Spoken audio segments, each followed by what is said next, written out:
Здорово, танкисты, всем привет, с вами Серега, с вами Индомита. Сегодня вечером, наконец-то, я на аукционе приобрел вот данный агрегат. Обзор сегодня у нас по нашей любимой игре Мир танков от Lesty Games. И сегодня у нас на обзоре тяжелый советский акционный танк 8 левела, объект 259А. Да, за 15 тысяч голды он заехал ко мне в ангар. Вот, и прежде чем продолжим обзор, конечно же, прожми лайк и подпишись на канал, если ты до сих пор это не делал. По внешним признакам похож вот чем-то сбоку на объект 260. 259, следующий 260. Похож, только 8 левел. Ну и ИСа 7 даже напоминает. Красивый-то танк, сзади, смотрите, пулемет. Давайте-то разбирать дальше, что у нас по броне. Пошли смотреть. Итак, коллижен модель нашего объекта 259А. У нас гнутый борт. Вот смотрите, какой гнутый. Вот прям до центра гнутый. Вот в виде галочки. Сразу должны понимать, что вот сюда, в эти катки, это оси.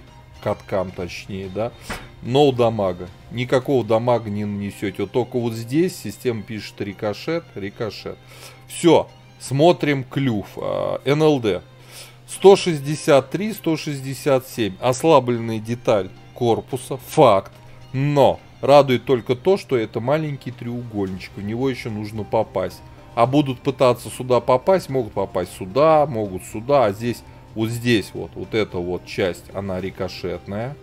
А здесь просто нет дамага. Потому что борт у нас как лодка танк. Хорошо, дальше смотрим. ВЛД.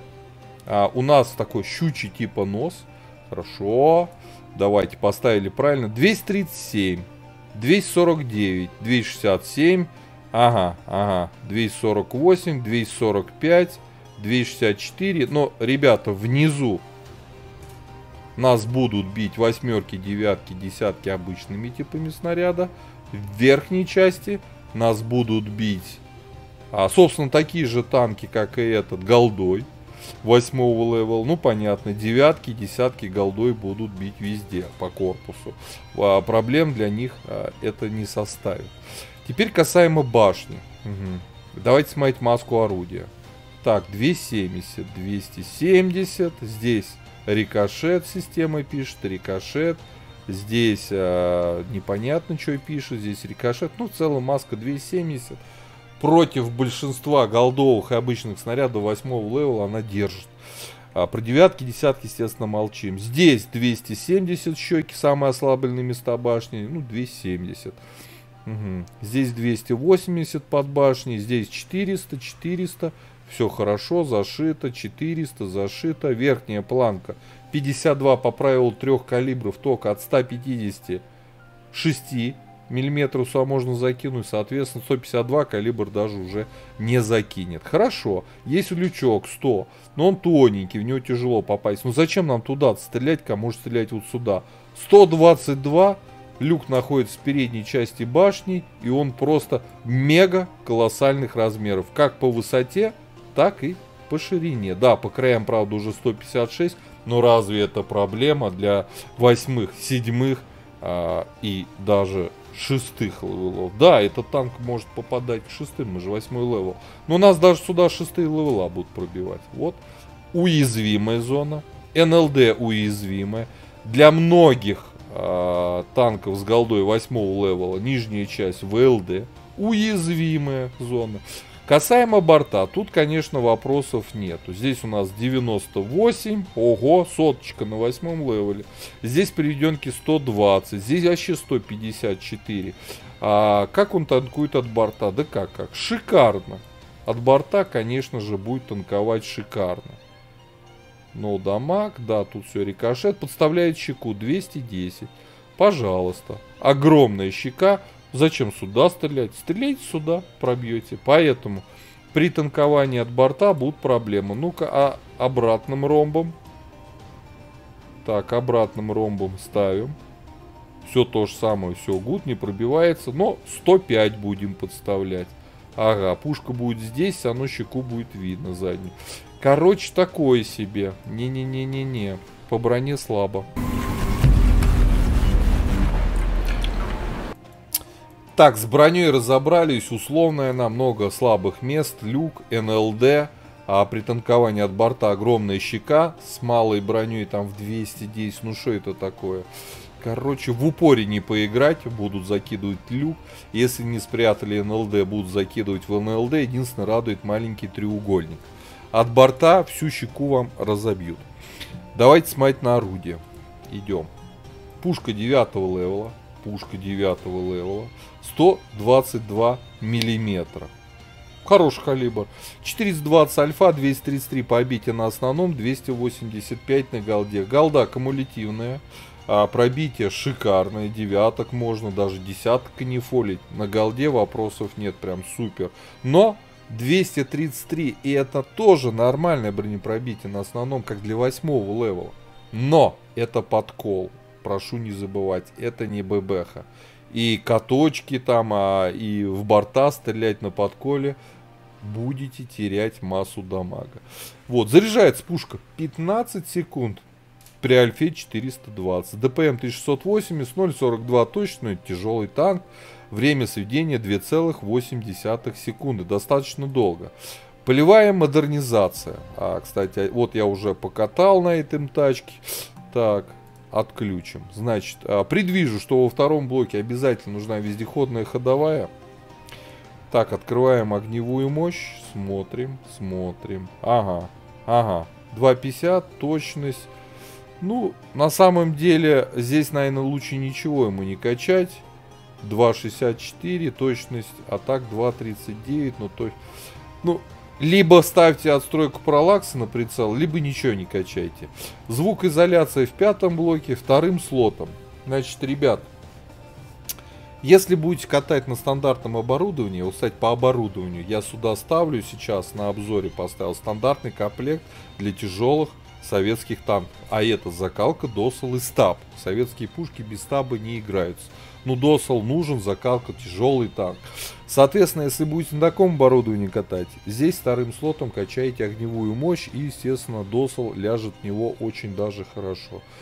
Если будете катать без стаба, закалка, досал, а во второй слот ставите турбину, потому что подвижность этому танку нужна, и полевая модернизация за счет второго блока, и если вы вкачаете мобильный с вторым слотом, поставите сюда турбину, этот танк, возможно, хоть как-то поедет, потому что он невероятно медленный.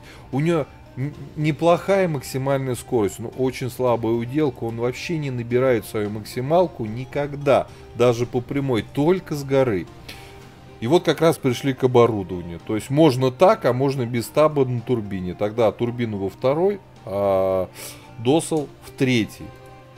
По снарядам основной у нас подкол, летит 1400, со скоростью полета никаких вопросов, все отлично. Голда летит 820, ну, медленно, конечно, но это кумулятивный снаряд, и плюс это советская пушка, советский танк, ничего тут не поделаешь.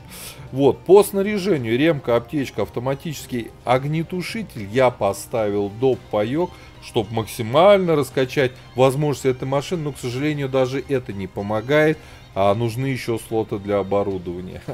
Как минимум для турбины, как минимум для УМП, и как минимум еще для вентилятора. Вот если бы этот танк обладал 6 слотами, все было бы хорошо. Но у нас только 3, увы. 5 членов экипажа, у нас 2 заряжающих, перки наблюдайте перед собой в таблице. Теперь в целом по плюсам и минусам этой машины. Что касаемо огневой мощи. Самый жирный минус, который лично для меня убивает этот танк, да, потому что у нас же есть карты как городские, так и есть карты, где нужен УВН, да, рельефные, а у нас минус 6. Это меньше комфортного в минус 7, как я всегда для себя считал. Минус 6 крайне некомфортный УВН. Как бы ни старались на рельефных картах выцеливать врагов на этом танке, ваша пушка всегда будет смотреть в небо, но никак не в танк врага, к сожалению.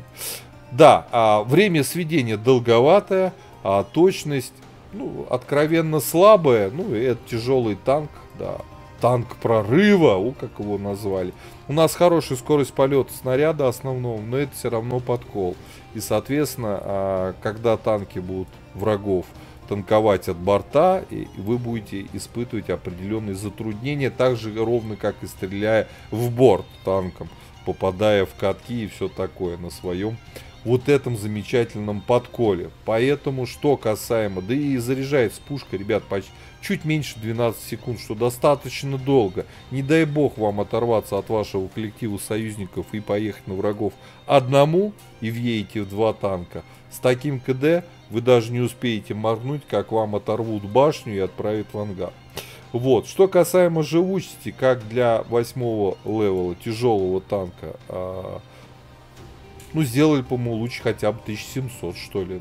Маловато, танк же прорыва. По мобильности, казалось бы, в цифрах все хорошо. 55 вперед, ребята, 12 назад. 55. Я вам зуб даю. По прямой, без турбины, этот танк больше 42 не поедет. Не набирает он даже. Какие 55? 42. Проверено, покатался, знаю. За базар отвечаю. 42, 44, если ветер еще в спину будет дуть. Вот, мы же это не узнаем, дует ли ветер. Ставите турбину, как вы думаете, сколько он с турбины едет? Правильно, 46, 47, 48 иногда. До 50 не набирается. 55 только затяжной длинный спуск под градусом, 45 градусов. 55 наберете метров через 300, наверное. Короче, зачем эти цифры нарисовать, если вы все равно никогда до них не доедете? Это касаемо, вот это смешные цифры, касаемо мобильности. Может, какая-то ошибка, его немного поправят, этот танк. Не знаю, зачем писать такие цифры. По обзору. Обзор, как для 8-ки, кстати, немного даже, я бы сказал, завышен. Обзор прям хороший. 428 метров, как для тяжелого советского танка 8-го левела, это много. Итак, обобщим плюсы и минусы. По броне у нас много уязвимых зон. НЛД, люк, у борта щека. Запомнили. По мобильности ни хрена не едет, на месте ни хрена не крутится. По пушке у нас нет УВНов. Основной снаряд подкола, не ББХ, что тоже минус. И в целом КД пушки достаточно долго, а в современных боях, где дохера турбосливов, стрелять на этом танке хорошее количество дамага будет достаточно затруднительно. Вот такие эпитеты, и в сухих цифрах, после того, как я покатал на этом танке, у меня... Я, честно говоря, вообще не люблю особо советские танки из-за их орудий, из-за их отсутствия УВН, поэтому... Да, взял на аукционе, я коллекционер, я блогер по танкам, обязан снимать, так сказать, обзоры, поэтому все, садимся, поехали. Так, господа, обзор боем у нас. Объект 259А, советский тяжелый акционный танк 8-го левела, с аукциона пришел ко мне сегодня, да. И хочу сказать, уже покатал на этом танке достаточное количество боев и... Лютое дерьмо. Красивый. Похож на объект 260, на ИС-7. Красивый. Но дерьмо. Нужно 6 видов оборудования на него, чтобы он нормально игрался, хоть начал, да. Это закалка стоит, досол стоит, стаб стоит. Не хватает турбины. Не хватает УМП. И не хватает вентилятора.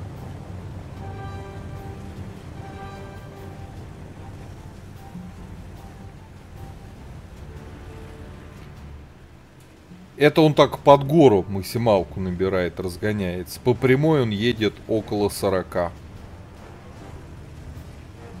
К сожалению.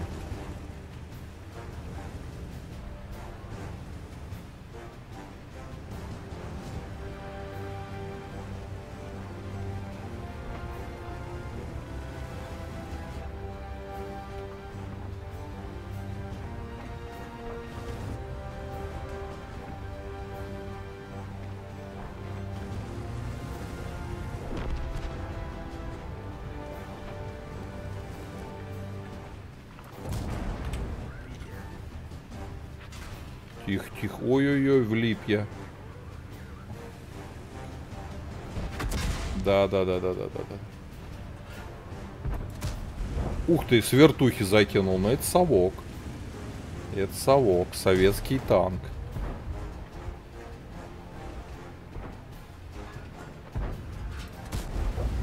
Закинули.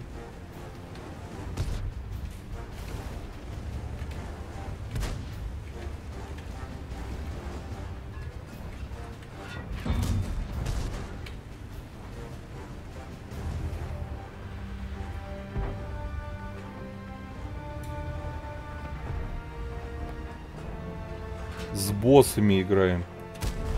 Вот закинули еще. А Сай что исполняет? Дебилы-то, а?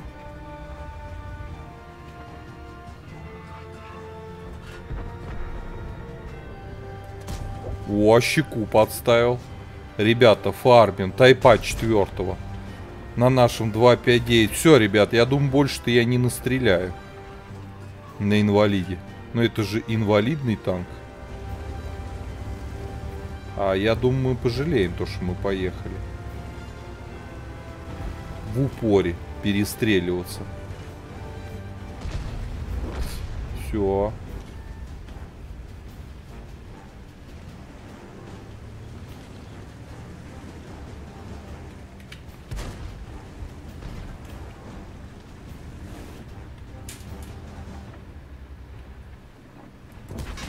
Вот. Ребята, 2600 дали, да, против девяток.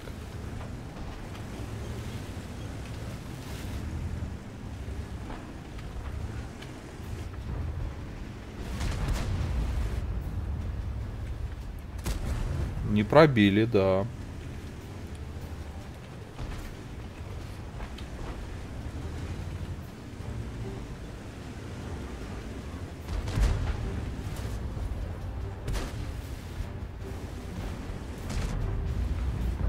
Едем, едем. Не пробил. Голдой, да. А как же там? Противокумулятивные экраны.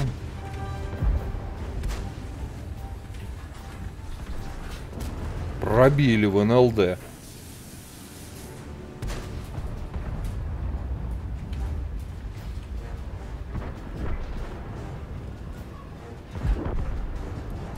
Все, добили. 3К. Ребят, чемпионы. Ну, я шучу, конечно же, про чемпионов. Все, ползем наверх потихоньку. Ой, 3200. Не знаю даже, хороший ли это результат, плохой. Ну, девяток расфармили, да. Тайпов. Представляете, весь урон по тайпам. Круто ли это? Круто. Круто. А вот ИС-6 сейчас нас убьет. А? Как вам наша подвижность? Просто летим как ракета. Вот, Кобра сейчас нашего ИСа-6 съест. Фулового. Вот это танк. А у нас инвалид.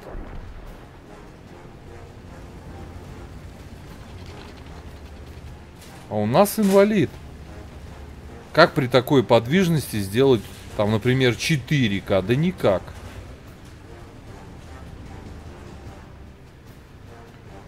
И куда ВК у них делась?